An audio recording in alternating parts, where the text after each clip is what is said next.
ஜனாதிபதி தேர்தலில் நாமல் ராஜபக்ச. யாழில் இடம்பெறும் சர்வதேச ரீதியிலான பாரம்பரிய கலை போட்டி. இலங்கை வெளிநாட்டு வேலைவாய்ப்பு பணியகம் வெளியிட்ட அறிவிப்பு. 2 ஆண்டுகளில் முழுவதும் வெள்ளையாக மாறிய நாய்.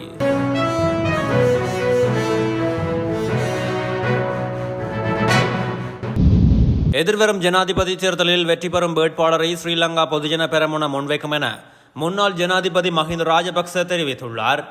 கொழும்பு வெள்ளவத்தை பிரதேசத்தில் நேற்று இடம்பெற்ற சமய நிகழ்வொன்றின் பின்னர் ஊடகவியலாளர்கள் எழுப்பிய சில கேள்விகளுக்கு பதிலளிக்கும் போதே அவர் மேற்கண்டவாறு குறிப்பிட்டுள்ளார். தற்போதைய ஜனாதிபதி இதுவரை தமது கட்சியின் ஆதரவை கோரவில்லை எனவும் அவர் குறிப்பிட்டுள்ளார். இதன்போது ஊடகவியலாளர் ஒருவர் எழுப்பிய கேள்விக்கு பதிலளித்த அவர், ஜனாதிபதி தேர்தலில் போட்டியிடுவதற்கு பாராளுமன்ற உறுப்பினர் நாமல் ராஜபக்ச இன்னும் காலம் காத்திருக்க வேண்டும் என்றார். சர்வதேச சிலம்பம் போட்டியை யாழ்ப்பாணத்தில் நடைபெறுவதை நினைத்து பெருமை அடைகிறேன் என்று உலக சிலம்பம் சங்கத்தின் தலைவர் முனைவர் சுதாகரன் தெரிவித்துள்ளார். யாழ்ப்பாணத்தில் தனியார் விடுதியில் நேற்று இடம்பெற்ற ஊடகவியலாளர் சந்திப்பின் போதே அவர் இவ்வாறு தெரிவித்துள்ளார். மேலும் தெரிவிக்கையில், யாழ்ப்பாணம் தமிழுக்கு அகராதி கொடுத்த இடம். இங்கு பேசுகின்ற தமிழ் தூய்மையான செழுமையான தமிழ். அதையிட்டு நான் பெருமை அடைகின்றேன். அவ்வாறான ஒரு இடத்தில் உலக சிலம்ப சங்கத்தின் உறுப்பினர்களும் வெளிநாட்டு மாணவர்களும் இணைந்து எமது பாரம்பரிய கலை போட்டியை நிகழ்த்தவுள்ளோம். இலங்கை சிவலீமன் சங்கத்துடன் இணைந்து உலக சிலம்பம் சங்கம் யாழ்ப்பாணம் துரையப்பா விளையாட்டு அரங்கில் சர்வதேச சிலம்பம் போட்டிகளை நடத்தவுள்ளது என தெரிவித்துள்ளார்.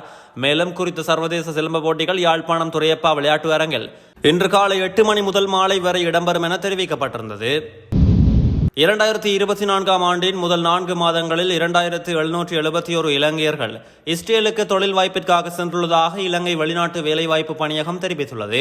இலங்கை அரசுக்கும் இஸ்ரேலுக்கும் இடையிலான புரிந்துணர்வு ஒப்பந்தத்தின்படி தாதியர், விவசாயம் மற்றும் கட்டுமானம் ஆகிய 3 துறைகளிலும் இலங்கையர்கள் இஸ்ரேலில் தொழில் வாய்ப்புகளை பெற்றுள்ளனர்.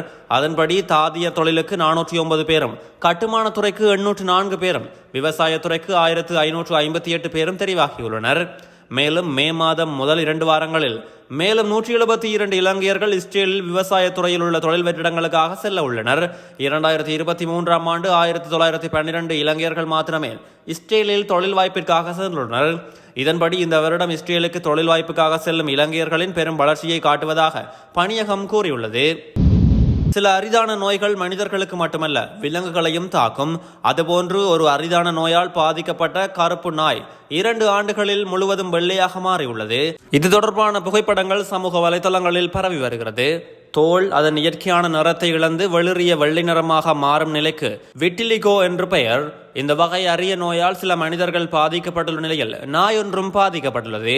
அமெரிக்காவின் ஒக்லஹோமா பகுதியை சேர்ந்த ஸ்மித் என்பவர் வளர்த்து வரும் பஸ்டர் என்ற பெயர் கொண்ட அந்த 4 வயது நாய் கடந்த 2 ஆண்டுகளுக்கு முன்பு முழுவதும் கருப்பு நிறத்தில் இருந்தது. இந்த நிலையில் விட்டிலிகோ பாதிப்பு காரணமாக கடந்த 2 ஆண்டுகளில் நிறம் படிப்படியாக மாறி தற்போது முழுவதும் வெள்ளை நிறமாக மாறியுள்ளது. இது தொடர்பான புகைப்படங்களை ரெடிட் தளத்தில் பதிவிட அது இணையதளத்தில் வேகமாக பரவி வருகிறது.